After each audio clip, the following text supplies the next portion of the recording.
राज्यातील मद्य विक्रीचे वाढते प्रमाण आणि त्यातून मिळणारा महसूल याबाबतची अलीकडील आकडेवारी लक्षवेधी ठरत आहे.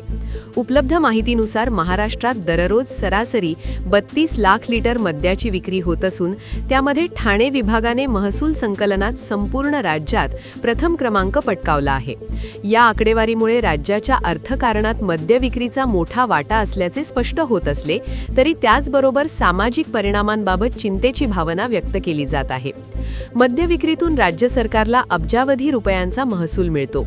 पायाभूत सुविधा, आरोग्य, शिक्षण आणि विविध कल्याणकारी योजनांसाठी हा निधी उपयोगात आणला जातो.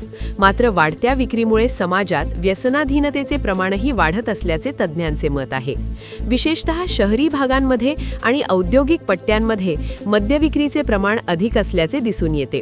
ठाणे विभागात मोठ्या प्रमाणावर लोकसंख्या, औद्योगिक क्षेत्रे आणि व्यापारी उलाढाल असल्याने येथे मद्य विक्रीचे प्रमाण लक्षणीय असल्याचे सांगितले जाते.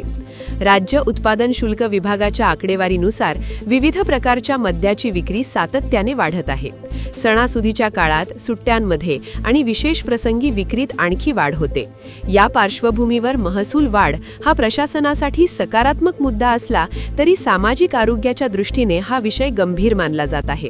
व्यसनमुक्ती केंद्रांमध्ये वाढती नोंदणी, कुटुंबांतील तणाव आणि अपघातांचे प्रमाण या बाबींकडेही दुर्लक्ष करता येणार नाही.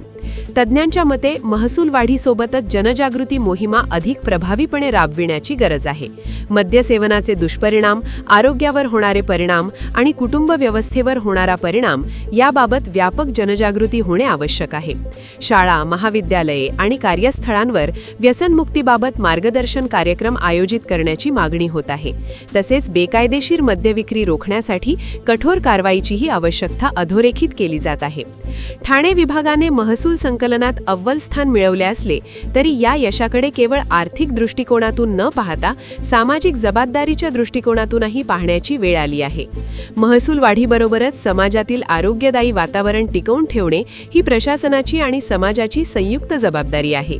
राज्याच्या सर्वांगीण विकासासाठी आर्थिक उत्पन्नासोबत सामाजिक संतुलन राखणे अत्यावश्यक असल्याचे मत विविध स्तरांतून व्यक्त होत आहे.